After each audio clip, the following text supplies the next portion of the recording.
Hey, what's going on, everyone? This is going to be a review of AEW Dynamite from last night. Usually, I don't like reviewing television wrestling shows, but since this is coming off of the Revolution pay-per-view, I thought this would be a good time to actually touch on the show. So I didn't get to see Revolution. From what I'm hearing, though, it was a excellent pay-per-view. It just really seems like the company hit it out of the park. So if you did get a chance to see Revolution, I'd like to know what you thought of it, and was it really that good? And it seems to me like we got, I thought this probably was going to be the best match in AEW so far, and it seems like it was just from watching the show last night. But yeah, let's get right down to it. Let me start with Jericho and Moxley, just everything that went on there. So Jon Moxley, Dean Ambrose, the new AEW champion, he goes over Jericho. I didn't see the match. I'm hearing mixed feelings on it, though. Some people thought it was 3.5. Some people thought it was 4. Very, very tough nowadays to get a feel for how good something was on YouTube. There's a new generation of YouTubers. There's some guys from the past that still do it. So I'm hearing mixed things. I'm hearing 3.5 to 4 in terms of the quality of the match. But it seems like Jericho and Moxley had a lot to follow. But the Moxley championship win, it looked like it came off great. They showed the aftermath. And they last night on Dynamite, Moxley came out to a thunderous ovation. He got "You Deserve It" chants. Really good promo between Jericho and Moxley. Jericho actually said that he would actually take a 60-day hiatus. You've seen Kurt Angle do this in TNA. So, eventually Jericho's probably going to take some time off down the road. But it's not going to happen now, which is good. I don't think AEW could afford for Jericho to take that much time off. So the stipulation was that if Moxley was able to walk out of the arena on his own, then Jericho would actually take a 60-day vacation or hiatus. So that did not happen. And yeah, we had an awesome, handicap match in the main event. So Moxley actually got taken out by Jack Swagger, Jake Hager, and the Santana and Ortiz. They were like disguised in masks, and they beat the crap out of him backstage. So Darby Allin was kind of, had the tough task to face Jericho and Sammy Guevara in a handicap match. The match came off really good, though. You could tell there was a lot of fans in the crowd pissed off that Moxley wasn't wrestling. So it kind of had a disappointing type of atmosphere at some points in the match. But Darby Allin looked great. Like I said, guys, he really has a lot of potential. He's unique. He's exciting to watch. He put up a great fight. It was almost a star-making performance from him. Jericho hit the Judas effect on the outside, and that enabled Guevara to get the pinfall. So it kind of had a disappointing ending, but like I said, really exciting stuff while it lasted. Other than that, we also have the return of Colt Cabana. So I'm telling you guys, man, I had no idea he was coming back, so I was kind of shocked. But the pay-per-view was in Chicago. Perfect time to bring out Colt Cabana. He was actually in a tag match with the SCU guys, the SoCal Uncensored guys, with Christopher Daniels, Frankie, and Scorpio Sky. So he made his triumphant return at the pay-per-view. I'm saying, man, down the road, Colt Cabana and MJF, these guys have got to wrestle. I didn't even know Cabana was on the roster when I did the preview, and I was like, man, MJF, like, he really reminds me of like an evil Colt Cabana. We've got to get these two guys together. I mean, obviously this isn't going to be like a main event WrestleMania main event worthy type of match, but I just think it's one of those combinations that you just be dying to see with the right buildup. It's a perfect good versus evil scenario right there. So MJF actually went over Cody on the pay-per-view. It seemed like it got kind of bloody. Very well received. It seems like most people thought this definitely hit the 4-star level. They got they got about 25 minutes out there. They definitely got a lot of time. It just seemed like it had a screwy finish, very dramatic finish with Cody losing there. Yeah, MJF cut a promo last night. Didn't mention Colt Cabana, but basically mentioned how he thinks he's going to be the number one contender. So definitely down the road, you could see AEW is building MJF up as like their homegrown star. He's definitely got a lot of potential. He's a prick too. He's very, very. he's very hateable, and that's a compliment. It's we don't have a lot of great heels in wrestling these days, but this guy is a natural heel, and I just feel like we've seen Colt Cabana kind of flop into WWE under Scotty Goldman. And, when Ring of Honor wanted to take that next big step on television, you saw all the negative comments from Jim Cornette and a lot of other people that were down on Cabana. But, this could be Cabana's big break. You could argue that it's kind of late in the game for him, but in pro wrestling, there's a little bit more of a lifespan than with real sports. So hopefully Cabana could get his big break against MJF, and hopefully this could be one of the feuds that really takes AEW to the next level. So I really think down the road, Colt Cabana, MJF, it's got a lot of potential. It's got a lot of money written all over it, and yeah, I mean, very surprising to me. I had no idea Cabana was going to be with the company, but now that he's there, it makes total sense. He's too talented not to be part of this company, so happy for him. All right, so let's talk about the Young Bucks. So the Young Bucks took on Kenny Omega and Adam Page.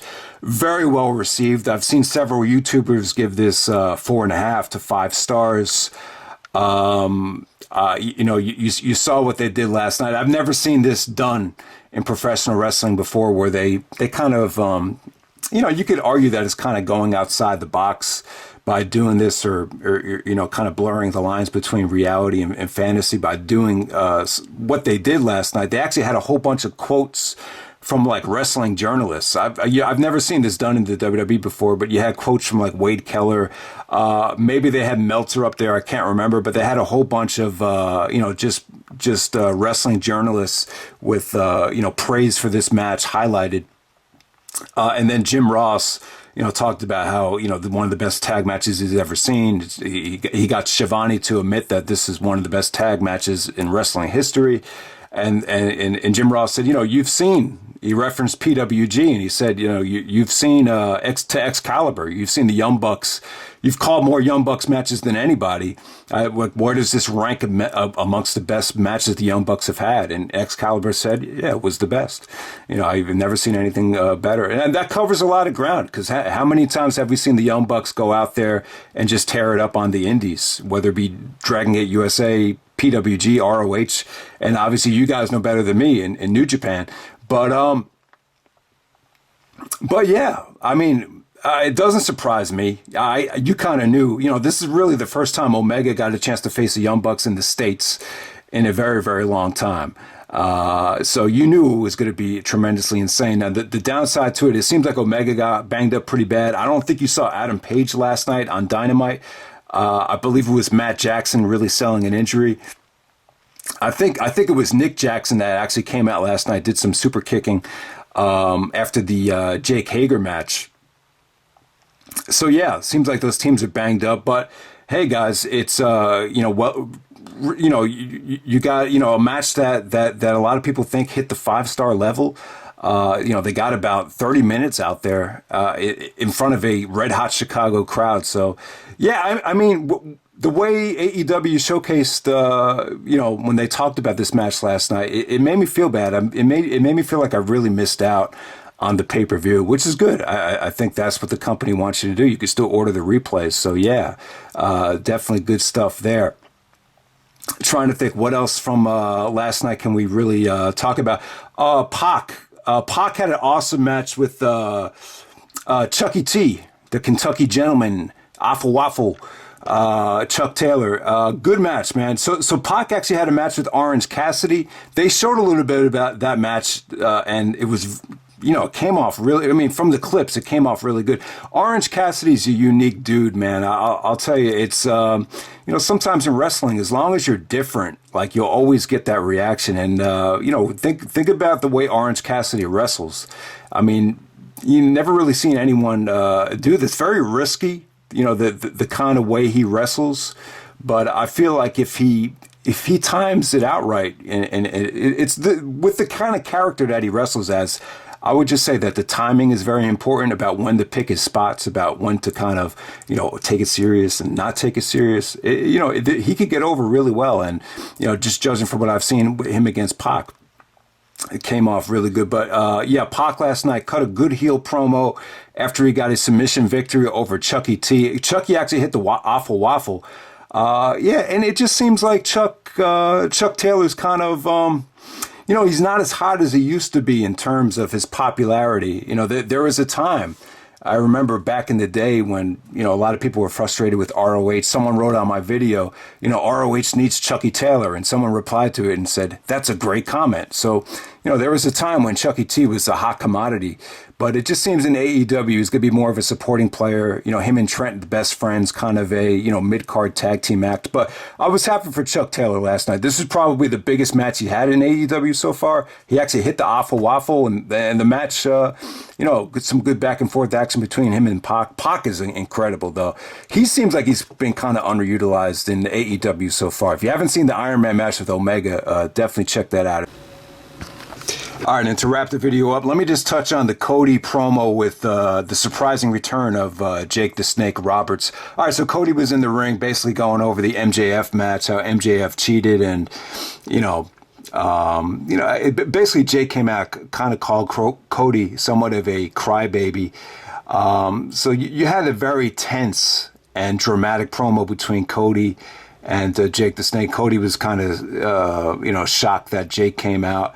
The whole thing with Jake, I was thinking maybe this is a way to turn Cody back heel. We'll see what type of direction Cody goes after this. It seems like the whole thing with MJF and Cody is somewhat over.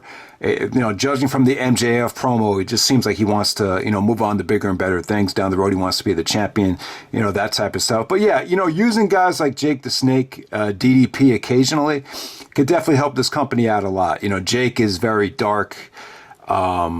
His promos have a lot of, realness to it. And, you've seen the work that he's done as a heel and with the WWF and how, groundbreaking that was, especially the stuff he did with Savage. That was some of the most, scariest stuff I've ever seen in wrestling. But yeah, like I said, Jake touched on his demons. We all know about his addictions with alcohol and all the other addictions, and he looked good. He looks good. I think he has a lot more to offer. As long as he doesn't get into the ring, I think it could only be a positive. So yeah, man, that's pretty much it. Like I said, guys, didn't get to see the pay-per-view. I wish I had, and I feel almost guilty for not watching because it seemed like it came off great. But you guys know better than me. How good does this exactly come off?